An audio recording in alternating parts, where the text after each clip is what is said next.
प्रकाशना ग्रंथ अध्याय 19 विजय का गीत। इसके बाद मैंने स्वर्ग में एक विशाल जन समुदाय किसी ऊंची आवाज की यह गाते हुए सुना, हालेलुया, हमारे ईश्वर को विजय, महिमा और सामर्थ्य, क्योंकि उसके निर्णय सच्चे और न्याय संगत है। उसने उस महावेश्या को दंडित किया है जो अपने व्यभिचार द्वारा पृथ्वी को दूषित करती थी, और उसने उसको अपने सेवकों के रक्त का बदला चुकाया है। तब उन्होंने फिर पुकार कर कहा, हालेलुया, उसके जलने का धुआं युग युगों तक उठता रहेगा। 24 वयोवृद्ध और 4 प्राणी मुंह के बल गिर पड़े, और उन्होंने यह कहते हुए सिंहासन पर विराजमान ईश्वर की आराधना की, आमेन, हालेलुया। इसके बाद सिंहासन से एक वाणी यह कहते सुनाई पड़ी, तुम सब जो ईश्वर की सेवा करते हो और तुम छोटे बड़े जो उस पर श्रद्धा रखते हो, हमारे ईश्वर की स्तुति करो। तब मैंने एक विशाल जन समुदाय की सी आवाज,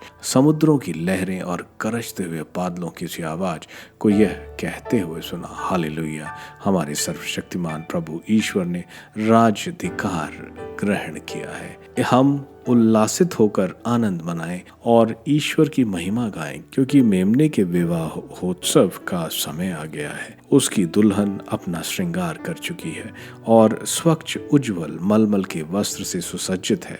यह मलमल संतों के धर्माचरण का प्रतीक है। स्वर्गदूत ने मुझसे कहा, यह लिखो, धन्य है वे जो मेमने के विवाह भोज में निमंत्रित हैं। और उसने मुझसे कहा, यह ईश्वर के शब्द हैं। तब मैं उसकी आराधना करने के लिए उसके चरणों पर गिर पड़ा, लेकिन उसने मुझसे यह कहा, आप ऐसा नहीं करें। मैं भी आपकी और आपके भाइयों की तरह जो ईसा का दिया हुआ साक्ष्य सुरक्षित रखते हैं, मसीह का सेवक हूँ। आप ईश्वर की आराधना करें जो ईसा के विषय में साक्ष्य देते हैं। उन्हें नबियों की तरह ईश्वर से प्रेरणा मिलती है। मसीह की विजय, पशुओं का पराजय। तब मैंने देखा कि स्वर्ग खुला है, एक सफेद घोड़ा दिखाई पड़ा, और उस पर जो सवार है वह विश्वसनीय और सच्चा कहलाता है। वह न्याय के अनुसार विचार और युद्ध करता है।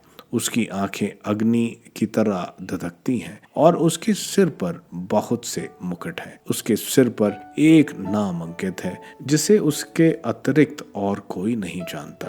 वह रक्त में डुबाया हुआ वस्त्र पहने, और उसका नाम है ईश्वर का शब्द। स्वर्ग की सेनाएं सफेद एवं स्वच्छ मलमल पहने और सफेद घोड़े पर सवार होकर उसके पीछे पीछे चलती हैं। राष्ट्रों को मारने के लिए उसके मुख से एक तेज तलवार निकल रही है। वह लोह दंड से उन पर शासन करेगा और सर्वशक्तिमान ईश्वर को कोप रूपी अंगूरी का कुंड रौंदेगा। उसके वस्त्र और उसकी जांघ पर यह नाम अंकित है, राजाओं का राजा और प्रभुओं का प्रभु। मैंने एक स्वर्गदूत को सूर्य पर खड़ा देखा। उसने ऊंचे स्वर से चिल्लाते हुए मध्य आकाश में उड़ने वाले सब पक्षियों में कहा, आओ और महान ईश्वर के भोजन के लिए एकत्र हो जाओ। तुम राजाओं, सेनापतियों, शूरवीरों, घोड़ों, घुड़सवारों और सब लोगों का, चाहे वह स्वतंत्र हो या दास, छोटे हो या बड़े, मांस खाओ।